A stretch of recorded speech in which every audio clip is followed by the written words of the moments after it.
දවසක් එක්තරා මිනිස්සෙක් දැක්කා සමනල කෝෂයක තියෙන පුංචි හිඩසකින් එළියට එන්න සමනලෙක් ලොකු සටනක් කරනවා.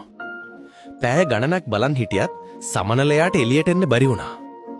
මේ මිනිස්සයාට පව් කියලා හිතිලා එයා කතුර කරන් අර කෝෂයේ පරිස්සමට කපලා සමනලයාට එළියට එන්න පාර හදලා දුන්නා. සමනලයා හරිම ලේසියෙන් එළියට ආවා. හැබැයි එයාගේ පියාපත් තිබුණේ හැකිලිලා. ශරීරේ ඉදිමිලා. අර මිනිස්සයා බලාගෙන හිටියා දැන් මේ සමනලයා පියාඹයි කියලා. ඒත් කවදාවත් එයාට පියාඹන්න බැරි වුණා. එයා ජීවිත කාලෙම බිම දිගේ ඇදී හිටියා. ඇයි දන්නවද? ඒ කෝෂයේ හිර වෙලා එළියට එන්න දරන වෑයම තමයි ස්වභාව ධර්මයේ විසින් සමනලයාගේ පියාපත් වලට දීර පොම්ප කරලා එයව පියාඹන්න ශක්තිමත් කරන්නේ.